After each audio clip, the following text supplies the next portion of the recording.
Salam sejahtera Jemaat GKI Sangkrah Solo yang saya kasihi.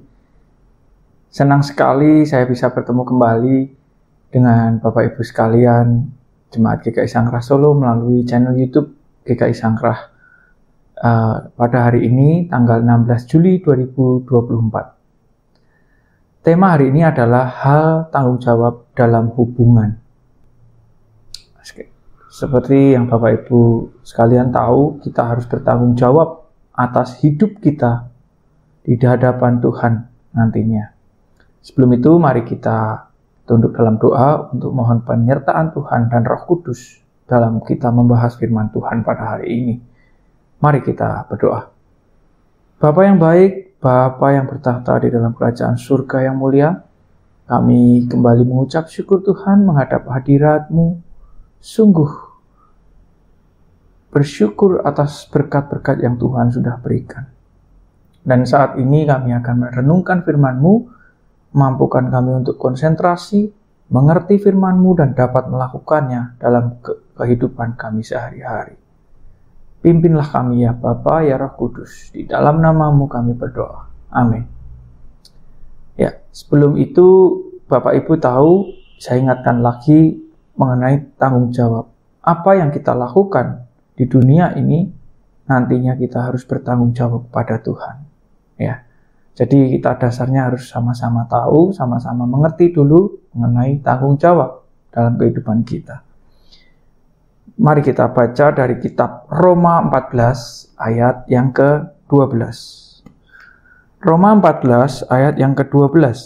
Bapak Ibu bisa baca nanti dari perikop ini yang pasal 14, jangan menghakimi saudaramu. Bisa dibaca dari atasnya, tapi saya akan ambil di ayat yang ke-12. Ayat yang ke-12 adalah berbunyi demikian. Demikianlah setiap orang di antara kita akan memberi pertanggungan jawab tentang dirinya sendiri kepada Allah. Nah, ini kan jelas sekali firman Tuhan. Dan enggak cuma di ayat ini saja, beberapa ayat yang lain juga mengatakan bahwa apa yang kita harus lakukan dalam kehidupan kita, kita akan bertanggung jawabkan kepada Tuhan. Ya kan, di hadapan Tuhan nanti. Jadi, Bapak Ibu, jangan suka mengomentari hidup orang lain. Kadang kita sering mengomentari orang lain, atau hubungan orang lain, atau pekerjaan, atau apalah hidup mereka. Ya. Kalau zaman sekarang bisa dikata kepo, ya, yang viral itu. Orang suka kepo sih, ngapa sih dengan masalah orang lain. Nah, ini karena kita masing-masing itu punya tanggung jawab sendiri kepada Tuhan. Nggak bisa diwakilkan. Dan itu kita sendiri yang harus bertanggung jawab. Ini dalam konteks hubungan pasangan ya, atau dalam kehidupan sehari-hari. Banyak dari kita yang masih belum memiliki pasangan atau jomblo, pengen punya pasangan, tapi juga nggak kalah banyaknya ya Bapak Ibu, seperti Bapak Ibu yang tahu, yang sudah menikah malah kepingin pisah. Bahkan mereka juga yang sudah tahu firman Tuhan. Nggak sedikit anak-anak Tuhan yang mengerti firman Tuhan, justru mereka berpisah. Nah, coba kita renungkan sama-sama, mari. Ya, apakah hal-hal seperti itu perlu kita lakukan, pisah dengan pasangan? Kan sebaiknya tidak. Karena apa? Kita harus tanggung jawab sama Tuhan. Janji pernikahan ini sekali seumur hidup. Kita dipersatukan oleh Tuhan melalui janji pernikahan kita. Itu sekali seumur hidup. Ya jalaninlah, pertahankanlah. Ya kan? Karena itu udah kita bisa bertemu itu kan juga Tuhan yang ngatur. Nah, saya berharap jemaat GKI Sangkrah boleh bertumbuh dalam pengenalan dan takut akan Tuhan, serta sungguh-sungguh taat akan kebenaran firman Tuhan, juga membuat keputusan-keputusan yang benar seturut dengan kehendak Tuhan. Jadi apa? Bertumbuh pengenalan dan takut akan Tuhan, taat, ya kan, dengan kebenaran firman Tuhan, supaya kita dapat memutuskan apapun dalam kehidupan kita itu dengan benar. Kenapa mereka mau berpisah antara pasangan suami istri ini? Kenapa Bapak Ibu? kebanyakan mereka alasan perbedaan. Beda ini Pak, kita ini ada perbedaan sudut pandang dalam kehidupan, ini itu, terus lalu perbedaan agama atau apapun lah, perbedaan macam-macam. Dalam hal ini saya akan jelaskan mengenai perbedaan-perbedaan ya. Contohnya perbedaan dalam hal sudut pandang kehidupan. Oh, yang satu pengen ke sana, yang satu pengen ke sini ya. Contohnya seperti itu. Jadi mereka selalu mencari alasan-alasan. Ya, orang ini ciri-ciri orang yang nggak mau bertanggung jawab, cari-cari alasan, ya kan? Atau lari dari masalah dan selalu membenarkan dirinya, ya kan? Atau pilihannya. Jadi saya udah berusaha begini-begini loh Pak, tapi dia begitu, ya kan? Dia merasa saya yang disakiti, saya yang berkorban. Nah ini selalu cari alasan-alasan yang muter aja. Itu tandanya orang yang tidak bertanggung jawab. Ciri-ciri orang yang bertanggung jawab bagaimana? Ya dia akan menjalani apa yang sudah dia putuskan. Apa yang menjadi tanggung jawab dia. Orang ini pasti akan melaksanakan dengan baik dan tidak mau lari dari kenyataan. Dia harus hadapi dengan baik. Dia selesaikan masalah demi masalah dengan baik. Dan kalaupun tidak bisa, dia pasti minta pertolongan dengan sama Tuhan. Dengan gimana? Berdoa. Berdoa kepada Tuhan, baca firman untuk mencari apa solusi yang harus dilakukan dalam permasalahan kehidupannya. Bukan malah lari atau istilahnya kalau suami istri cerai. Ini juga lari dari kenyataan. Ya. Jadi kalau belum terlalu berat, permasalahan ini masih ini, itu, kita bisa selesaikan baik-baik. Tapi kalau sudah mulai pakai kekerasan fisik, ya itu beda lagi. Kita harus ketemu dengan pendeta, ataupun mungkin pengacara, lapor polisi, atau bagaimana. Itu lebih ke spesifik. Tapi kalau hanya masih perkataan, ngomongnya keras, ini, itu cuma masih belum ketemu aja perbedaan-perbedaan mereka. Nah seharusnya waktu pacaran, ayo Bapak Ibu bisa bilang ke anak-anaknya yang masih pacaran, ayo kenali dulu pasanganmu, jangan buru-buru menikah atau jangan harus cepet-cepet mau pengen punya anak ini itu. No, cari pasangan hidup itu satu selamanya. Ya, seperti sendok dan garpu ini saya kasih simulasi ya. Sendok dan garpu ini sangat berbeda Bapak Ibu. Ya. Bulat, yang satu lancip-lancip. Beda kan bentuknya? Nah, apa fungsinya? Untuk makan. Nah, tapi apa? Saling melengkapi. Kalau sendok aja, makan juga kecer-kecer kan, nggak bisa merapikan. Nah, kalau garpu aja, gimana kalau mau makan kuah? Kan nggak bisa. Nah, ini saling memenuhi. Yang satu menyendok, yang satu merapikan, yang satu menyendok, satu merapikan. Nah, bisa diingatkan kepada anak-anak kita yang masih mencari pasangan hidup atau mau menikah, ingat sendok dan garpu ini. Ya, komunikasi juga penting dalam suatu hubungan. Itu justru nomor 1 kalau menurut saya. Ya, seperti saya kemarin ingat ya, waktu saya diminta untuk memberikan sedikit pengalaman dan pesan-pesan untuk saudara yang menikah. Saya bilang, kunci pertama dalam pernikahan adalah komunikasi. Di mana kalian kalau komunikasi itu tidak jalan, ya sulit gimana mau melanjutkan. Nah, harus ada komunikasi, ngobrol, ngomong apa yang mau kita rasakan, apa yang dia mau ingini, ya kita harus pahami. Tetapi waktu pacaran tuh memang beda ya, itu tidak bisa dirasakan karena belum mendapatkan hatinya. Jadi kalau belum mendapatkan hatinya itu kita pasti berkorban, apapun kita paksakan, ya pokoknya kita cocok-cocokan lah biar jadi. Ya, zaman sekarang mengingat banyaknya perceraian atau perpisahan, ayolah anak-anak Kristen mulai tahu, mulai pahami apa yang pasangan Anda mau, benar-benar mau, dan apakah Anda siap untuk menerima dan dapat melakukan itu selama-lamanya kan nggak mungkin ganti-ganti pasangan.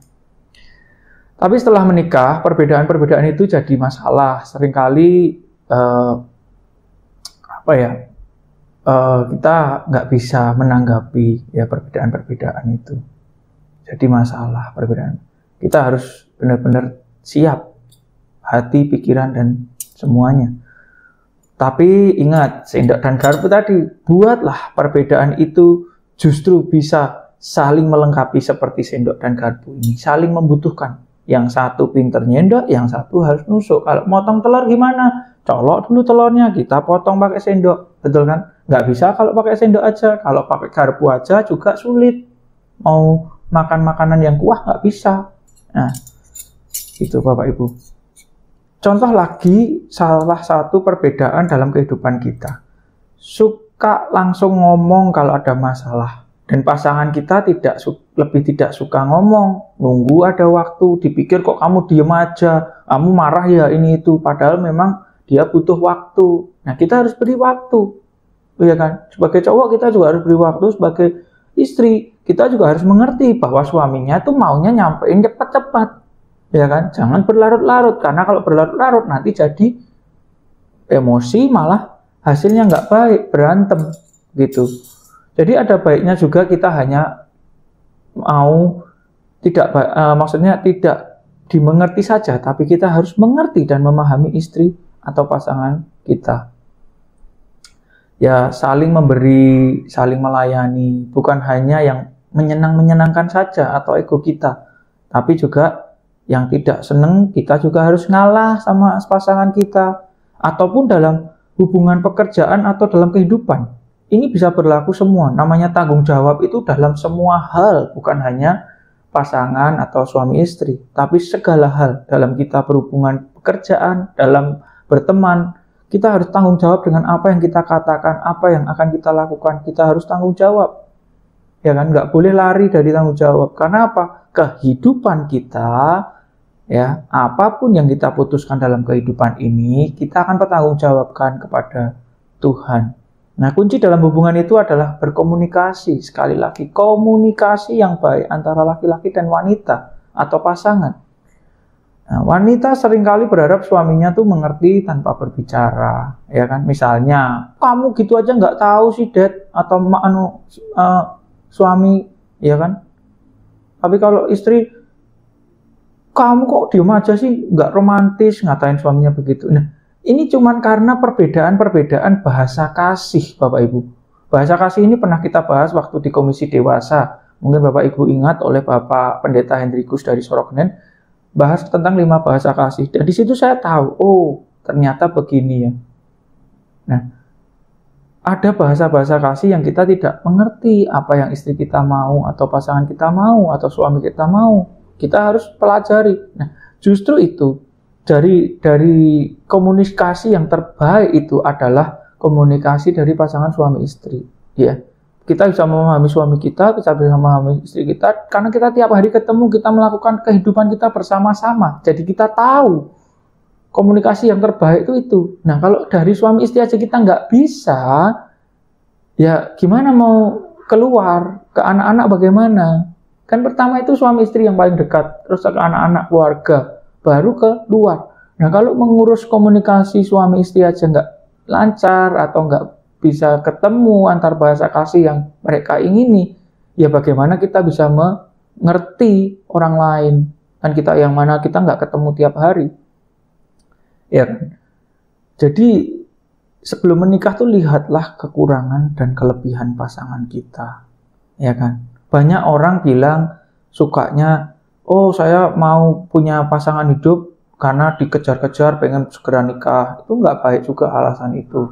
Lalu, oh saya pengen punya keturunan sesuai Alkitab. It's not good juga, not true. Kalau mau keturunan lalu tiba-tiba nggak bisa memberi keturunan bagaimana? Maksud terus dicerai, itu juga nggak bagus. Tapi ada satu orang yang saya tanya, apa kamu kok mau menikah sama pasangan kamu? Dia bilang cinta. Nah, cinta ini yang dari Tuhan, cinta kasih. Cinta sama dengan kasih, bahasa Inggrisnya love. Nah, di situ yang paling baik justru, hasilnya yang paling baik itu dari cinta. Karena apa? Kita kalau namanya cinta itu mau berkorban, mau mengasihi, mau mengalah, ya kan? Mau dalam hal segalanya. Jadi maupun juga dijahati oleh pasangannya, dia bahkan mau mendoakan pasangannya. Itu namanya cinta. Mau mengalah, mau berkorban. Oh, dia mau main sama teman-temannya, ya udah saya ikut, saya mau berkorban walaupun sebenarnya saya nggak suka dengan contoh makan yang pedes-pedes atau makan babi atau apapun lah. Aku sebenarnya nggak suka makan makanan itu, tapi karena kamu suka, ya udah aku mau berkorban. Nah, itu namanya cinta. Mau memahami pasangannya. Ya. Jadi bukan malah melepas-lepaskan, ya udah sana kamu makan sendiri. Ya kalau kayak gitu, kalau dengan hati yang tulus, ya mari sila kamu makan, aku tak ikut nggak apa-apa. Tapi kalau kamu merasa aku membuat kamu nggak suka makan, ya aku nggak usah ikut. Tapi dengan tulus, dengan penuh cinta kasih dan percaya, bukan dengan waduh mau nanti kamu jangan pulang lama-lama gini-gini, nanti kamu pulang nggak bener gini-gini. Nah, no, itu namanya nggak tulus. Jadi cinta itu jadi pasangan yang terbaik itu karena apa? Pernikahannya itu yang karena apa? Cinta. Pernikahan atau pasangan yang bisa langgeng itu karena apa? Cinta. Tapi kalau karena hal-hal yang lain itu sulit. Oke, orang bilang cinta bullshit ini. Tapi kita harus belajar. Kasih wejangan-wejangan ke anak-anak kita nanti. Apakah mereka siap kalau istrimu nanti begini, kalau suamimu begini? Apakah nanti kamu siap kalau one day ada masalah keuangan ataupun apapun itu, ya harus siap. Contoh COVID kemarin, banyak orang yang suami-suami banyak yang di PHK, banyak yang bisnisnya tutup. Istri-istri bisa nggak menopang suaminya? Harus nggak boleh komplain, harus kita support. Justru istri-istri membantu semangat, memberi semangat, juga membantu bekerja atau apalah, jualan open PO, masak-masak, kan banyak yang bisa dikerjakan. Karena apa? Kita doakan selalu pasangan kita supaya kita juga langgeng-langgeng semuanya. Jadi jangan karena komunikasi yang bentak-bentakan apa segala macam terus pisah, walaupun belum bercerai tapi pisah atau diam-diaman, itu juga nggak sehat, Bapak Ibu. Jadi doakan. Kita paling penting itu kita mendoakan mereka. Karena apa? Di dalam Tuhan tiada yang mustahil, Bapak Ibu. 20 tahun saya kenal orang ini. Mendoakan suaminya. Mendoakan istrinya. Dia juga bisa. Akhirnya bisa pulih kembali. Mungkin karena gencatan ekonomi. Karena istrinya juga marah-marah. Suaminya juga sering keluar kota. Kacau balau, tapi karena mereka mau mengenal Tuhan, mereka tiada yang mustahil, mereka dipulihkan dan sekarang mereka juga bisa menjadi keluarga yang bahagia. Jadi dengan ujian-ujian sepanjang kehidupan kita ini, itu mengasah iman, kepercayaan dan ketaatan, ketekunan kita kepada Tuhan. Nah, kalau hidup kita biasa-biasa saja, apakah kita mau tekun, mau berharap pada Tuhan? Ya nggak mau kan? Betul nggak? Nah, makanya itu kita harus selalu tanggung jawab atas keputusan kita. Karena Tuhan sendiri yang akan menanyakan, kamu ngapain anakku di dunia ini, ya kan? Sebagai istri harusnya menolong suami dalam hidup berkeluarga, mensupport, menopang kalau suami kesulitan. Hai istri-istri juga jangan lari dari masalah. Belajar setia, kalau ada masalah malah kabur, ngumpet di kamar, jeder, diem. Belajar setia pada suamimu.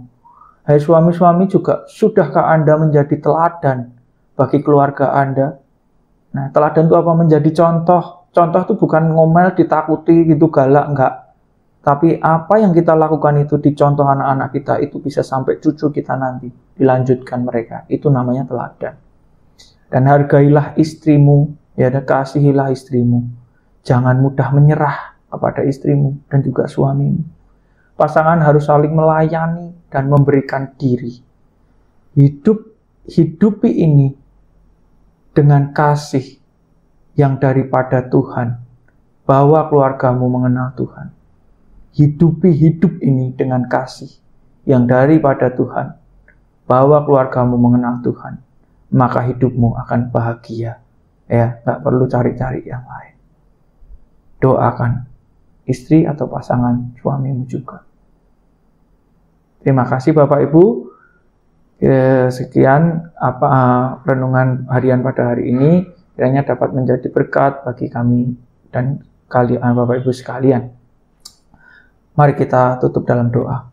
Bapa yang baik, Bapa yang sangat kami cintai, sangat kami kasihi, dan sangat menyertai kami juga dalam kehidupan kami. Ya Tuhan, terima kasih untuk renungan pada hari ini, sudah membuat kami semua, menguatkan kami semua dalam pemahaman kami mengenai tanggung jawab yang harus kami sampaikan nanti kepada Tuhan atas kehidupan kami semua. Terima kasih Bapa, kami serahkan seluruh kehidupan kami ke dalam tangan dan kuasa-Mu. Di dalam nama Yesus kami berdoa. Amin.